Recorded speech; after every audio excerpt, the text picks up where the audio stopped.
suis très honoré et très touché. Je pense qu'à 5 heures du matin, vous étiez encore là pour que l'on puisse échanger sur l'économie de la région en général et des cas particuliers.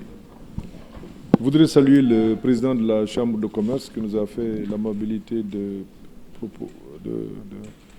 s'exprimer avant et de souhaiter la bienvenue et de prier pour nous. Saluer tous les opérateurs économiques qui sont là et naturellement, avant eux, les ministres et surtout le gouverneur et le préfet qui sont là. Vous avez soulevé des questions importantes qui sont au cœur de nos préoccupations. D'abord, en tant que gouvernement, je pense que la région de la Casamance, comme je vous l'ai dit hier, a un potentiel économique énorme.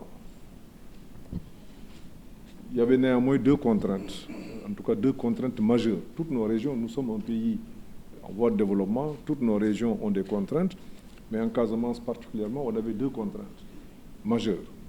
La première contrainte était liée à la question sécuritaire, sur laquelle des progrès énormes ont été faits.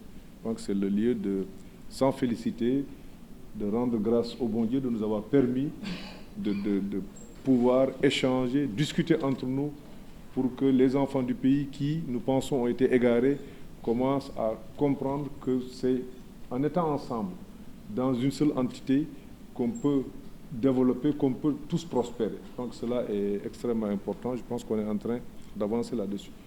La seconde contrainte que nous avions au niveau de la Casamance était liée à l'enclavement. Il y avait quand même une discontinuité territoriale entre le reste du pays et la Casamance. Cela, c'est l'histoire et la géographie qui nous l'ont... Même pas la géographie, c'est l'histoire qui nous l'a imposé. Et nous sommes un pays respectueux de nos différentes conventions. Je pense qu'il y a un pays qui, entre la Casamance et le reste du Sénégal, la Gambie, qui est un pays ami, qui est un pays frère.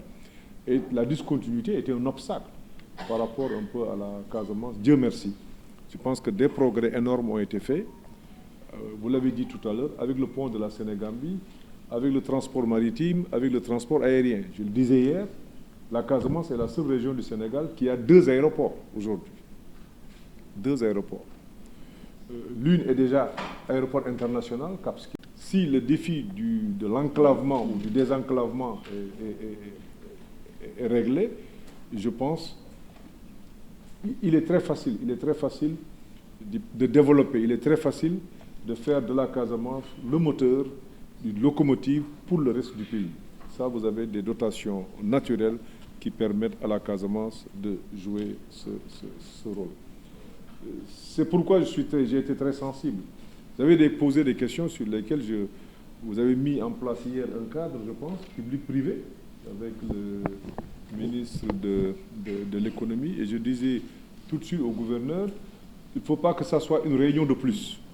Il faut que peut-être dans la foulée, demain, après-demain, en tout cas au plus tard, en début de semaine prochaine, en tenant compte de l'agenda du gouverneur, qu'il puisse vous rencontrer pour pouvoir nous faire un rapport très précis sur toutes les questions. Il y en a que nous connaissons. Hein.